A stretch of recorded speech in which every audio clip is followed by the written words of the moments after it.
નડિયાદના સુંદરકુઈ વિસ્તારમાં તંત્ર દ્વારા ડિમોલેશનની કામગીરી કરવામાં આવી, પરંતુ ડિમોલેશન કામગીરીનો સ્થાનિકો અને કોંગ્રેસે વિરોધ કર્યો.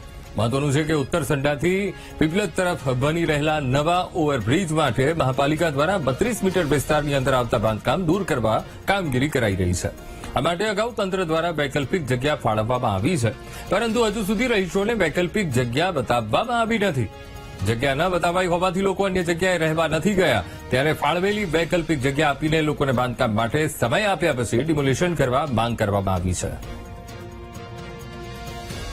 નડિયાદ મહાનગરપાલિકા દ્વારા આજે સુંદરકુઈમાં જે 6-7 ઘરો છે તે ઘરો તોડવા માટે આજે મનપા દ્વારા કાર્યવાહી કરવામાં આવી.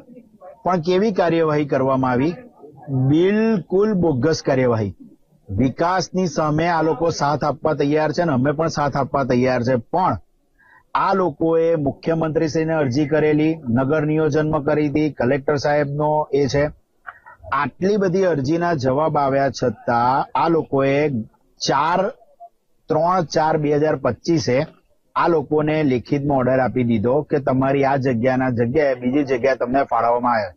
એ લોકો પણ એગ્રી છે કે અમે મંજૂર, પણ આ લોકોને આજે આટલા દિવસ થવા છતાં એમને ક્યાં આગળ જગ્યા ફાળવીને તે બતાવી નથી. અહીંયા સ્પષ્ટ ઓર્ડર કહે છે કે આ જગ્યાના બદલે આ જગ્યા ફાળવી છે. તો તમે ફાળવી છે તો એ જગ્યા એ લોકોને બતાવો, તો ત્યાં એ લોકો ઘર બનાવવાના શરૂ કરે ના.